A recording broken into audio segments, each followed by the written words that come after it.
एक हमारी प्रवृत्ति है कि हम अपने आप को वो विकासशील मानते हैं, लेकिन कुछ देश हैं जिन्हें हम विकसित मानते हैं और उनकी नकल करने की बहुत प्रवृत्ति देखी जाती है। तो आप इतने अलग-अलग देशों में कृष्णचरितमानस को लेके गए हैं। अगर आप बताएंगे तो मेरे ख्याल से साथियों को समझ में आएगा कि किस देश में कृष्ण जी को लेके किस तरह के लोगों की क्या स्थितियां हैं, क्या भक्ति है। तो शायद हम में से भी कुछ लोग थोड़ा सा और कान्हा जी के करीब आने का प्रयास करेंगे या आएंगे, क्योंकि हमें लगेगा कि हाँ यही सच है। देखिए, हकीकत ऐसी है कि देखने में, पिक्चराइजेशन में, सिनेमेटोग्राफी में शहर और देश चेंज है, बट जब इंसानों की बात करते तो इंसान वही है। एंड ऑफ द डे जो ह्यूमन काइंड है, वो चाहे वो अमेरिका में हो चाहे हिंदुस्तान में हो, वो जो ह्यूमन टेंडेंसी है वो लगभग सेम ही है। ऑब्वियसली पर्यावरण का, आसपास के वातावरण का एक फर्क पड़ता है, एक असर होता है, एक लाइफस्टाइल पे बहुत बड़ा फर्क पड़ता है। लेकिन जब आप कृष्ण को लेकर के जाते हैं, जब आप भारतीय संस्कृति को लेकर जाते हैं, तो भारतीय संस्कृति से मतलब है जो सत्य को लेकर जाते हैं।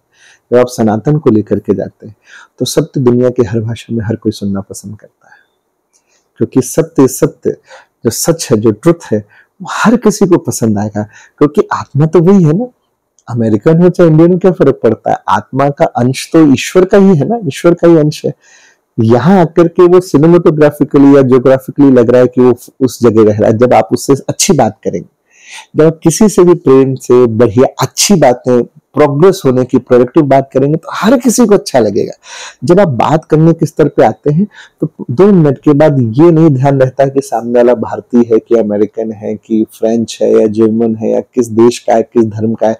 जब शुरुआत में आप कॉन्शियस हो सकते हैं कि सामने वाला कौन है, लेकिन जब कॉन्वर्जेशन स्टार्ट हो जाती है और वो जेल होने लगती है, कनेक्ट होने लगती है, तो उसके बाद फर्क नहीं पड़ता कि कौन बात कर रहा है। फॉर एग्जाम्पल, विवेकानंद जी जब अमेरिका में थे तो उनसे किसी ने पूछा कि भाई हमने सुना है आपके यहाँ कोई कृष्ण हुए हैं, वो बांसुरी बजाते थे तो गोपियां अपना घर मकान छोड़ के भाग जाती थी, तो nowadays people are very practical.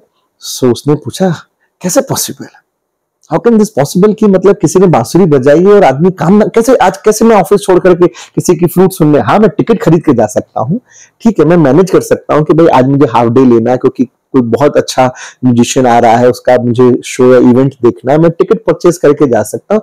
But ऐसा तो ना कि म्यूजिक बजा और मैं दुकान छोड़ के, मकान छोड़ के, खाना छोड़ के भाग के चला जाऊंगा। तो विवेकानंद जी ने कहा भाई सही बात है, मैं ठीक है किसी दिन बताएंगे, चर्चा करेंगे, ठीक है। अब क्या होता है कि एक दिन उनका प्रवचन चल रहा था अमेरिका में, खचाखच लोग भरे हैं, लोग उनको सुनना चाह रहे हैं, जानना चाह रहे हैं और समझना चाह रहे हैं। और बात करते करते जब टॉपिक पीक पे पहुंच गया, लोगों का एक्साइटमेंट नेक्स्ट लेवल पे कि बहुत अच्छी बात आने वाली है, उसका निचोड़, उसका जवाब मिलने वाला है, कभी क्या हो, विवेकानंद जी स्टेज से भागे, मंच छोड़ करके भाग गए। अब वो भागे तो सारे ऑडियंस जो वो उनके पीछे भागी, अरे क्या हो, इतनी अच्छी बात बता रहे थे, क्या हो गया भाई अचानक।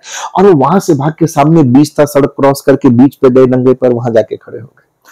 और वो सारे लोग एसी हॉल छोड़ करके वो भी नंगे पैर पीछे डाले, क्या हुआ भाई, स्वामी जी कहाँ गए, आकर के उनको घेर के सारे वो पब्लिक खड़ी हो गई। तो उन्होंने पूछा स्वामी जी क्या हुआ, आप यहाँ क्यों आ गए अचानक, क्या एवरीथिंग इज फाइन, मतलब तबीयत ठीक है, क्या हुआ, सफोकेशन हो रहा था, क्या था, मतलब आप भाग गए अचानक।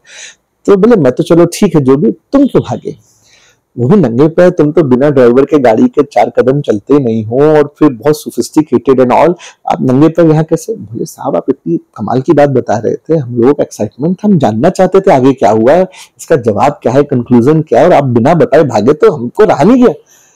तब उन्होंने मुस्कुरा के कहा विवेकानंद ने कि मैं जिस देश से आया हूं उसके एक साधारण आदमी की बात सुनने के लिए आपने ऑडिटोरियम छोड़ दिया, गाड़ियां छोड़ दी, जूते चप्पल छोड़ दिए, वो तो हमारे यहाँ का भगवान है, उसके लिए गोपियों ने अगर घर मकान छोड़ दिए तो क्या बड़ी बात है। तो ये बात है, तो कोई फर्क नहीं पड़ता है कि वो दुनिया का कोई भी हिस्सा हो।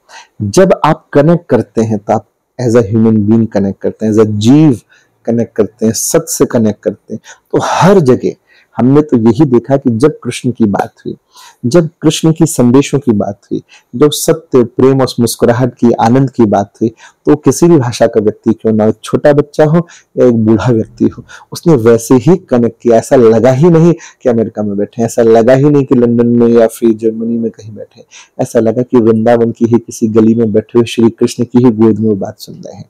तो ये उनके चरित्र का कुछ प्रभाव है, क्योंकि सत्य ऐसा ही कमाल करता है।